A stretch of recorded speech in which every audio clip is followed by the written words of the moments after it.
What's up? It's your boy Podcast Jay, where you heard it first. And it's our first episode of Barbershop Talk. And you already know what comes with Barbershop. We got a lot of different conversations. But we are all real barbers here. And I'm going to introduce you to all of them. So with that being said, real barbers come with real conversations. Y'all all agree to that, right? Yes, sir. Barber life, baby.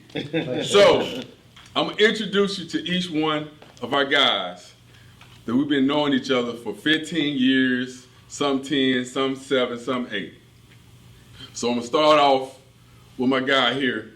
So introduce yourself. My name is C the Barber, Cirillo. We here, baby, at Platinum Styles in Daytona. My name is Ivan. I'm the owner. That's my boss. That's my boss. That's the big kahuna. I'm responsible for putting these guys together. I am Jose. They call me Jersey. Infamous Barber and my IG. I am the beard specialist. No Everybody doubt. here is nice here, but the beards, I'm that dude. That's why my beard looks sexy. I'm Kev, aka K Rich. You can find me on Instagram, K Rich Jr. on Instagram. That's it. So now, you've all met the crew. So now let's get ready to have a little fun and talk about some of our experiences in the barbershop. So, we're going to talk a little bit about what happened in every barbershop. Everybody had their experiences in the barbershop. My experiences I'm about to give to you and them as well is barbershop boo-boos. And I'm going to give you my barbershop boo-boo. My first barbershop boo-boo was created from a debate. Not a debate from me, a debate from another guy across from me that was cutting hair too. So it was a big Jamaican guy come in. I never forget, he come in and he sat down and got his hair cut. I don't know what we was talking about, sports, we was talking about something. So I started cutting him, he was on a bald fade. I never forget, he got a bald fade, he had like a little boosie on top. And I had him almost done, and he get the arguing, and you already know, you get one of them dudes, man, get the arguing, he get the move in, and man, he had a vein going down through his head, man, right about right here, man. He just arguing back and forth with dude. I'm looking at dude, and I'm cutting his hair, and I'm just trying to put that polish on it. And he did just like that. And I said, "Hit." Man, I tell you, I took about that big out of his head. Bro. And I looked and I saw it, I'm looking, I was like, man, so the funny thing about it is, he didn't even notice. He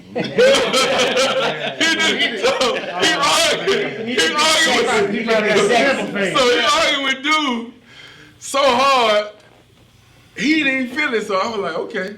So, man, there's no lie. I broke out that black magic. Bro. I shook it up, and I hit him about 3 times. Broke out that blow dry, skied him off a little bit.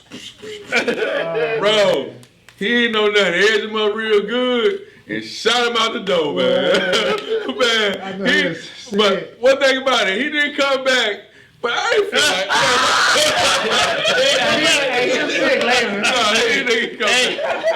he came in peace, man. I did not feel like fighting that man, bro. He was happy. Yeah. He was happy for a second, bro. He was happy for a second, but it's one of those things in the shop. It happens. It happened to all of us. Yeah. Everybody experiences that. So I just wanted to share with my experience. One of my barbershop boo-boos, I've been doing this for a while and I'm good at it. I'm just humble enough to share it with you. So we're gonna pass it around. Everybody's gonna share a little something. So I'm gonna give it to my next guy who's gonna share something with you as far as his barbershop boo-boo. Oh man, I'm gonna have to say when I had, oh man, You took still a do dude boo-boo. Air off. I took a dude air off pretty much, man. It was crazy. After I'm dang how it started. I was cutting his hair, going straight. Next thing you know, I forgot he moved his head to the side a little, and then next thing you know, all I see is blood spilling. I'm not talking about a drop. I'm talking about leaking, literally blood flowing. So I'm trying to look around, getting neck strips to try to put the blood out on the man's ear, but that wasn't working. Now I'm trying to get the powder to put. Nothing was working. So then I called my man Jose to try to help me out. The veteran to help me out, and then he had to come help me as well. But that's my barbershop. It was boo-boo. scary. It was scary. Wow. My barbershop boo-boo was that I started working out at this shop, and I thought I gave this dude the best shape up I could. And when I looked, his neck was like red as hell. And the owner told me, yo, it looked like you passed the barbed wire and behind his neck. And I was like, this dude's neck was like on flames, all red and everything. And I thought I had the right machine, but I didn't have it. And that was my barbershop. This dude was like, his neck was on fire. Especially put alcohol on it. So After that, we all good now. I think for me, I have a lot. For a barber, I've been 21 years in the game. We have lots of them. But I think for me, the scariest was when I was in barber school. When I was in barber school, my teacher, I had two teachers, and we used to call her Big Mama. And she was like about yo big, but she was mean. Like the whole, let me rewind. I got my license in prison. I did 4 years in prison. I got my license, my barber license in prison. So the prison was about 4,000 inmates. 2,500 was white. It was a majority of black, and there was only 30 Latinos, 30 Spanish.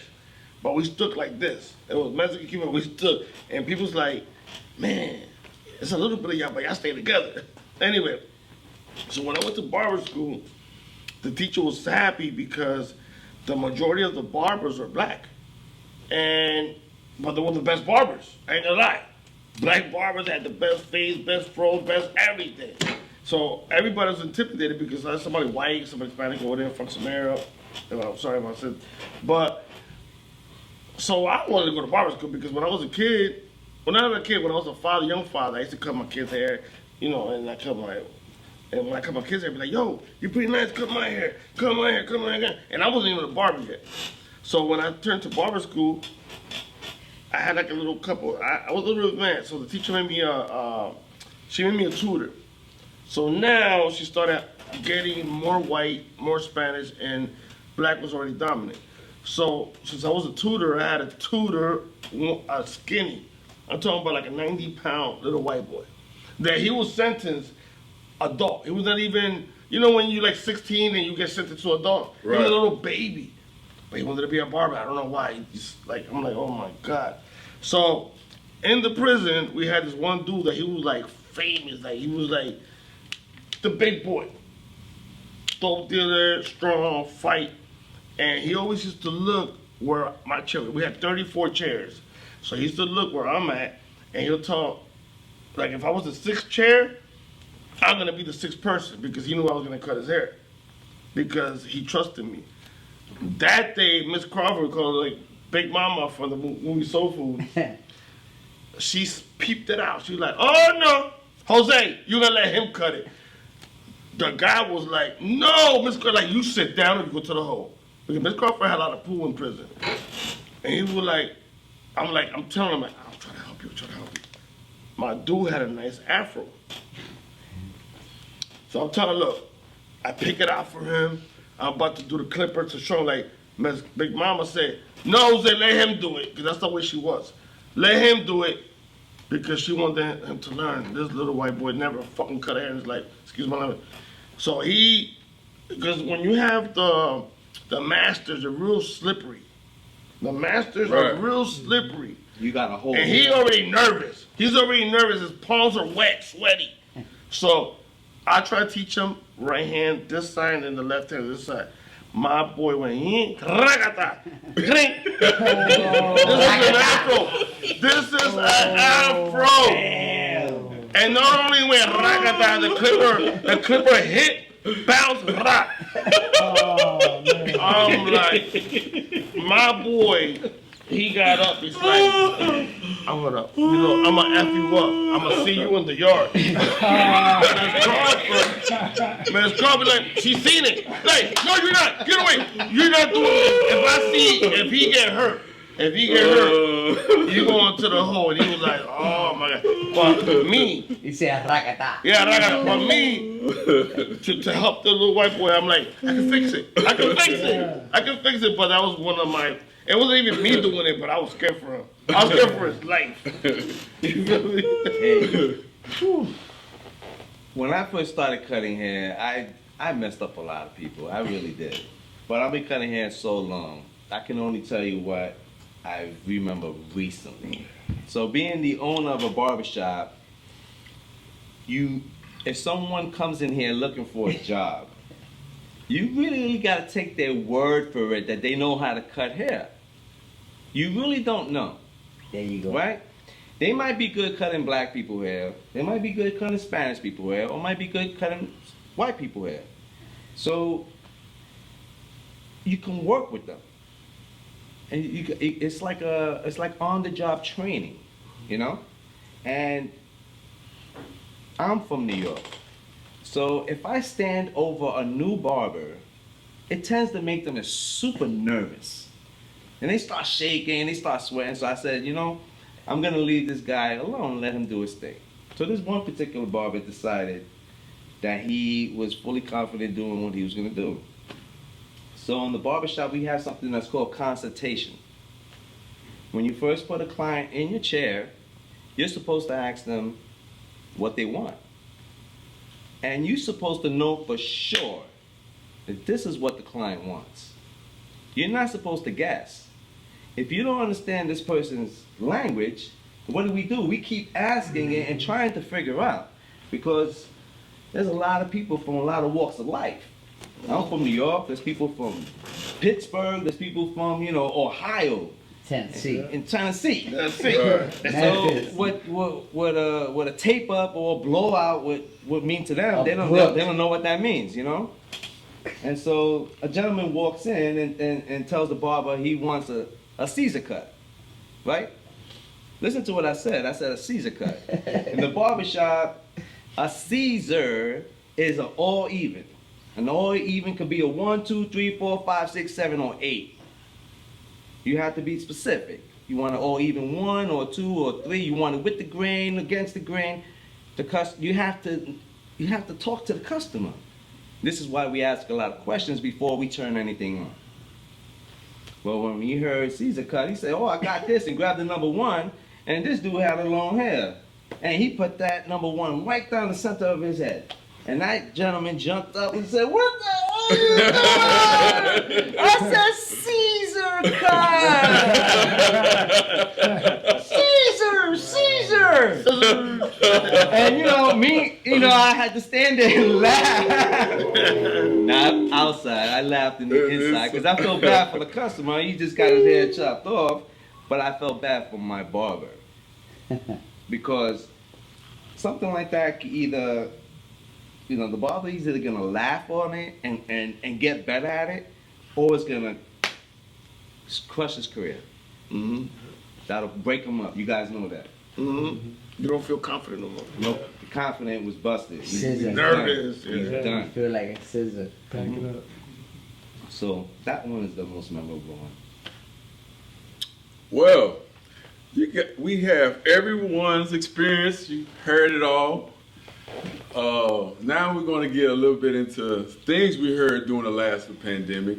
One of those was, for me, was one of the things you heard on the news where the girl put the Gorilla Glue in her hair. You remember that story? Oh, yeah. She put actually Gorilla Glue in her hair. I guess she thought she had hair glue or whatever. That was one of the trending viral videos. And as barbers, we understand like hair. A lot of people don't understand that. We understand all aspects of hair and dealing with anything that comes with it. So when we heard that, you know, it was a little funny to us that someone put actual glue in their head that's not hair glue. Yeah. So, you know, there was a lot of other stories that was going on during that time that was funny, trending, but one of the other things that during the pandemic we're about to speak about now, and one of those is death. It's a touchy subject for me because during the pandemic, a lot of us lost family, friends, loved ones, or someone you knew. And it just happened, it just didn't happen. It kind of happened sudden. And it was kind of different because usually when you lose a loved one, you have the opportunity to go to the hospital to see them or support them. But during this pandemic, it was kind of a little different because you were restricted. You couldn't go in the hospital. Only one person could go in, and when they get it, you know, it's a process, you know, and it was sudden, you know, so you get a phone call, it was, you know, this person died, or this person died, or someone you knew. And for us, as barbers, we experience a lot when it comes to death. We all know we had few people that we lost through motorcycle accidents, we lost through car accidents, and so we understand that. And death during the pandemic for me was kind of touching because I lost uncles, I lost cousins, I lost even friends, young, old, it didn't matter. You know, death during this pandemic time, you really didn't know because we didn't know during that time what to expect. We know a little bit about what was going on, but we knew if you got it, it's a chance you could die. And for me, life after the pandemic, we all spoke about what we were going to talk about, what was our topic. And my topic was death because that was the one thing that affected my life, you know, after the pandemic. And so these guys are going to share with me their experiences with people they lost in their life as well. Well, I personally didn't lose a loved one, but I know a lot of my friends that lost close ones and relatives, so I can see that it was very, should I say, detrimental, and I can't see myself, I don't know how to explain it, but it's just, Touchy subject. yeah, it's, oh man, for those who lost somebody in that situation, my heart is out, to tell you the truth. I pass it on to the next person.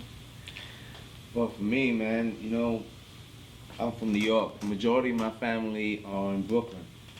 And some extended Queens, Manhattan, Bronx, representing. But losing somebody in New York during the pandemic was the worst. Because New York was on a lockdown. When you hear all these crazy numbers, 700, 800 people passing away daily, it was like, wow. And then you start to hear the people that this so-and-so died, so-and-so died, and that you weren't able to go and see them in the hospital or even get the body back to do a funeral. And then you saw the video of the state of New York taking all those bodies and throwing them in the hole. You know what I'm saying? That was, man, you know, being from New York, that was touchy, man. And so my heart goes out to those people. Not being able to go up there and, you know, just can't really say nothing, but just being there makes a difference, you know. So not being able to was worse. Facts. I would like to say that, you know, you heard it first. It's been hard, and I've been through it the same way everybody else been through it. And we lost loved ones, we lost friends, we lost people that we didn't even know. And right now, I'm going to a funeral Tuesday from a customer of mine that this man been with me for like 7 years, man. I've cut his whole generation, from his grandkids to his great grandkids to his daughter that while she was battling cancer, she came over here and I cut her hair, and she compensated us by giving us some Spanish food, cooking for us. And the first thing she told me, oh, make sure you get my utensils back. It's been a difficult time, you know, we all lost loved ones, but all we gotta do is just keep forward, keep the faith, believe in God foremost, and fight through these trials and tribulation, because, you know, sometimes you think about, we just simple barbers, but we more than barbers. And that's how I picture myself. I'm more than a barber. I'm whatever you want me to be. Your counselor, your psychiatrist, your therapist, Doctor. your doctor, Right. your companion, your person to hear, Your connection. your connection, you know? No, we're not Barber connected knows like that. Barbershop. Your actual personal groomer. Yeah. Yeah, and you know, we here, man, and you heard it first.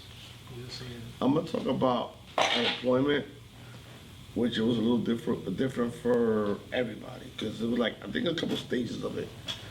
Us being a barber, you know, there's people that got like my son. He was getting 600 plus 400, $1,000 a week. My son, and he got all the, you know, whatever comes with that. And then I said, maybe I could get it. But us being a barber, you know, we pay taxes. We pay Yeah. taxes just like everybody else pay taxes. We work hard, but I don't know any barber that got employment. None of us. None of us. None of us. So it was so hard because it's a little scary, because there's a lot of people that work, and then people, the factories or the jobs pay them. When it shut down, you getting checks. We didn't get no checks. So it was so bad that we had to risk ourselves. I know all of us did, to go to house, cutting hair in the garages, risking COVID to bring it to the family, and then catch COVID to make a couple of dollars just to pay the bills and get by. And, you know what I mean, it got scary because, like, we was shut down for like three months? Yeah. 3 months. It was scary because, you know, the bills, we still gotta pay the rent or the mortgage or the lease. We still gotta pay our car payments. We still gotta pay insurance. We still gotta pay for our food. And it got scary, like, what the, you know, what's gonna happen? A lot of our business that we love, not here no more because shut down, because they couldn't keep up with it. Then you got the people that working hard, like construction workers working hard. They have to work, but they're not getting as much as the people collecting unemployment. So it was like Upside down. it was like a crazy plan that the government made that it was not even like, you can't even understand it. But I want to thank God that we're here and we made it, and Amen. and Platinum Platinum, Barbershop still here, baby. Telling the Platinum story, style. Yes, sir. telling the story. People love it. They still came. Oh my God! You know what? Another thing too. If I gotta say top 5 people missed in the COVID, it was a barber. You know how many people I call with hair, beards, like, yo, I need you, I need you, I need you, I need you. Yeah. It was either food or money, Mhm. but if I gotta say 5th, the last one, barber, we would need it. Yeah. We would probably need it. never even knew. Yeah. We would need it. Like, Definitely. like maybe people like I was just walking a around with an barber. afro. Yeah, like people just like, you just a barber. I say we pretty important. Yes. Amen. Well, you know, we find out a lot of things, but unemployment for me, I didn't get it just like y'all. Y'all know that. I'm a Yeah, barber just nothing. like y'all. Ain't nothing different about that, you know.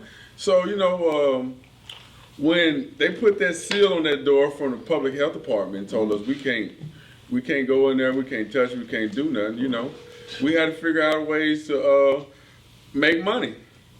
Do we had to do? I packed up. Y'all know what I did. I went home to Tennessee for 3 months, you know, and so that's what I had to do, because there's other barbers in other states that was affected just like we were, but even worse. California, where I think barbers were, man, they couldn't do nothing over there.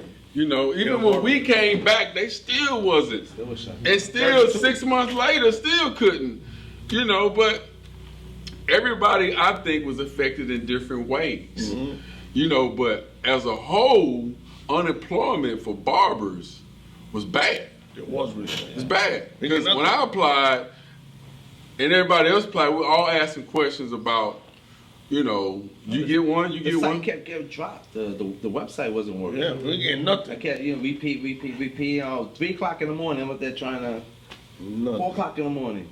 It didn't matter. The website was always down. And we pay taxes. All we got was a stimulus check. Yeah, exactly. Thank God for that. Yeah. Thank you for that. Yeah. We had to stretch Stimulus that. came in strong. We had to stretch that out. And that was what? Straight to bills. Stimulus and hustle. So I'm gonna ask you, what was your topic? What would you choose as a topic? Life after the pandemic. Life after? Life after the pandemic. After the pandemic. Well, of course I was eager to go back to work, and I had like 1,000 people lined up, and we were only allowed, when we first opened up, it was only 25% we can have in the barbershop, and we have to work off appointments.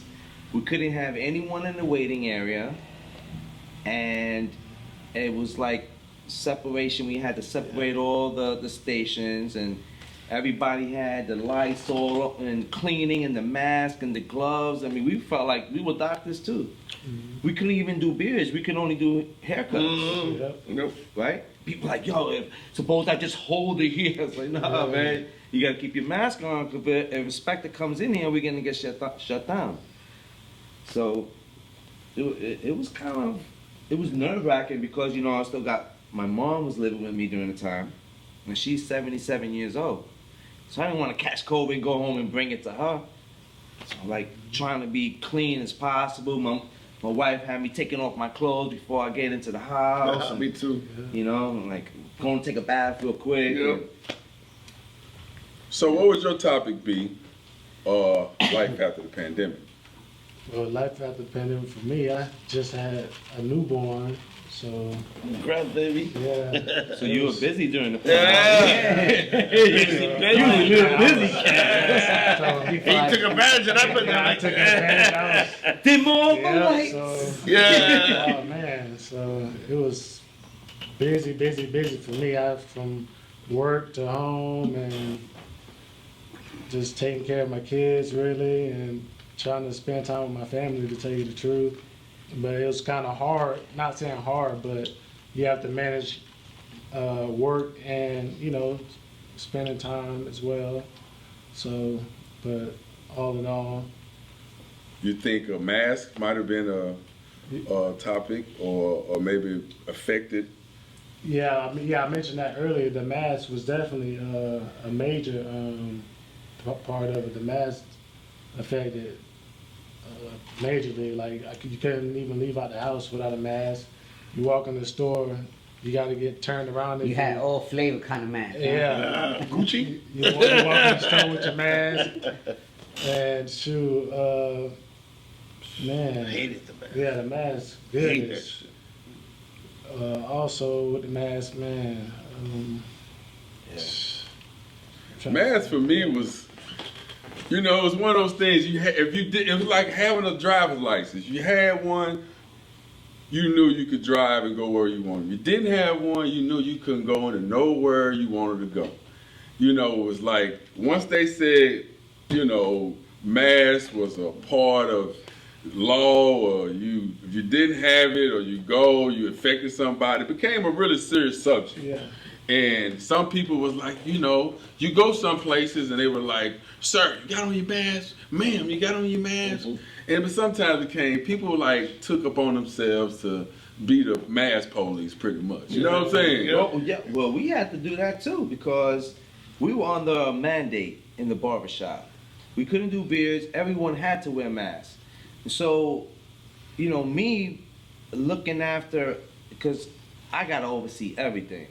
And so during that point, I'm getting emails from the state of Florida, and better have the mask on if inspectors show up and your business can get shut down. Once a barbershop gets shut down, it is so hard to get that license back. It's nearly impossible. You got to stand in front of a board and explain why you lost your license. And then they're going to decide whether you should get it back. And under those conditions, there ain't no license giver going to get back if they told you need to wear a mask. So I got to ask everybody at the door, you got to wear a mask. Right. And you have some individuals like, I don't want to wear a mask, well, you can't come in. Losing customers. You know what I don't wanna hate? wear I used to masks. hate, like, my wife, she's always mask ready. Mask in the glove compartment, mask on her purse, blah, blah, blah. So say friends, they're like, oh, you gotta go get milk, whatever. And I'm like, all right. So I go to Walmart, which I hate to go to Walmart. Because they always put the milk at the last aisle.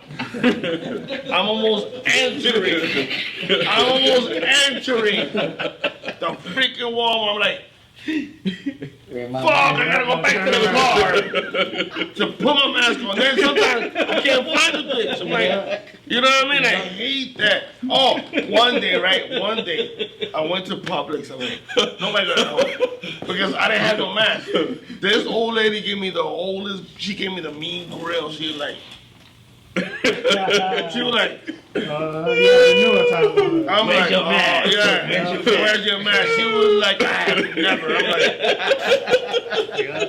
like, I try like, that shit don't count. You gonna do this, it don't count. They don't care, they want masks. I'm like, listen, I'm like, this man shit, I mean, crazy. You went through it. Yo, I swear to God.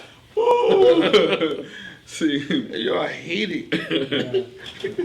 Before you go, me and C was hanging out, the Monday. You know the Puerto Rican pills to make the car smell good? yeah. Awesome. So anyway, C had to go buy a beer or whatever. I don't know what it was.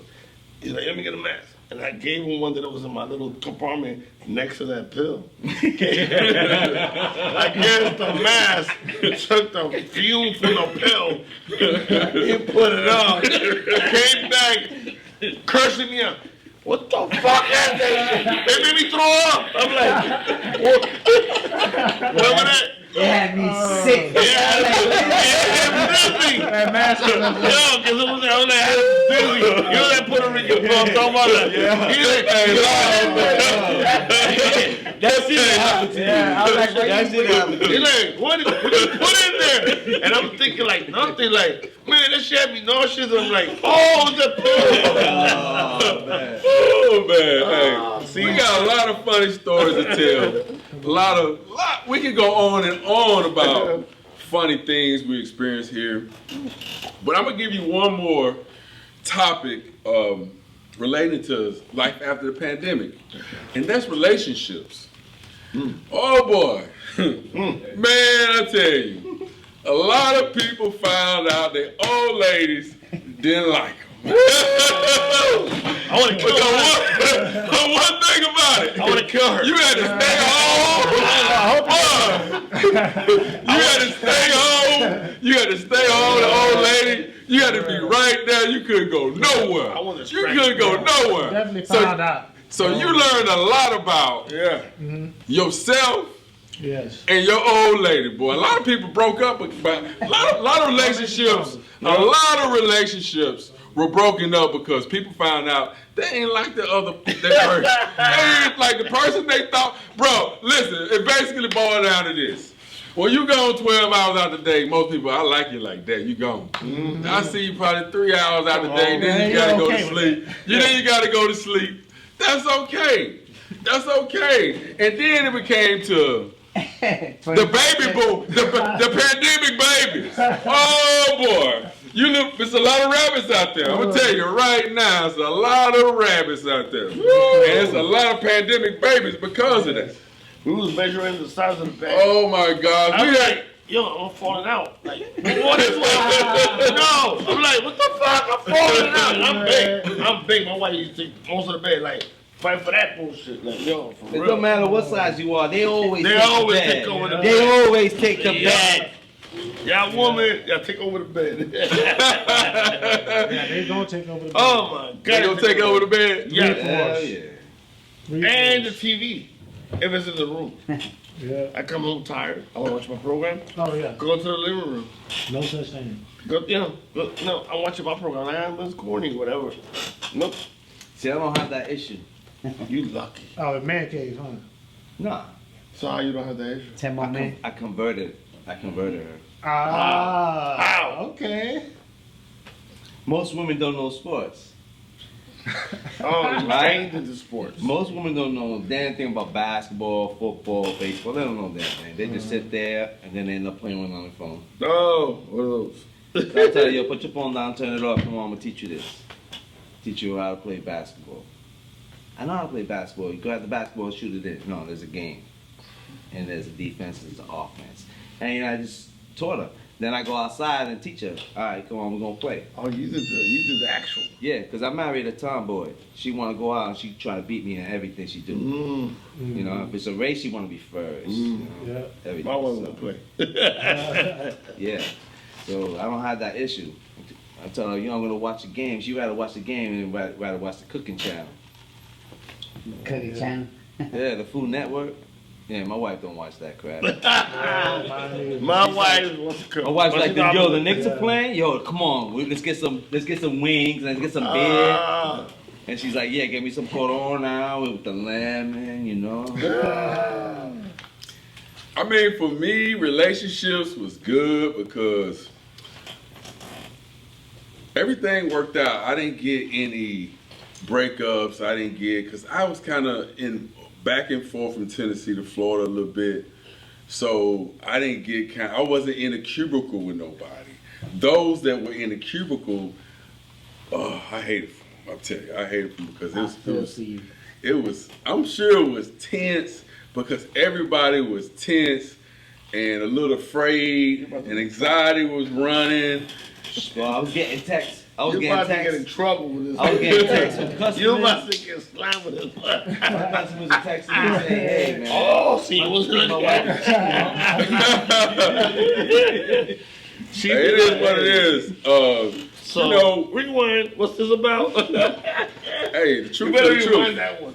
No, the facts are facts. The truth is the That's my truth. knees, the way you like, no trouble. No, I'm glad. for me, I'm glad. no, it's facts are facts. I'm all about being honest. Okay. And that's okay. what we're here for, being honest. You heard it first? So, You heard You heard know, it first, baby. You heard it first, baby. my lady chose me because I'm honest. So I shoot. All y'all know I shoot straight. Whether you like it or not, everybody in this chair know I don't get it when you shoot. sugarcoat nothing. You know, you especially know. And you This is my debater right here. So I don't sugarcoat nothing. You know what I'm saying? Yo, we go So at it. We go at it. This is not an issue with People me. that don't know us, they get nervous. Yes. It's one of those things. They walk in all scared. Like, Like, whoa. What's going on here? So in the shop we have fun. We do a lot of different things. Some days are better than others. Yeah. That's why we gave you our experience, from our barbershop boo-boos to our topics, unemployment, relationships, death, a little bit of everything that we all experience. On You Heard It First. We will have more episodes of barbershop talk. Like I said before, real barbers with real conversations. Within us, with all of us here, we got probably over 100 years of experience. We're giving it to you, uncut, unraw. And we're gonna keep giving it to you. So make sure you subscribe to my YouTube page at You Heard It First. Check us out, and we're out. We had a lot of fun. You heard it first, baby. You heard it first.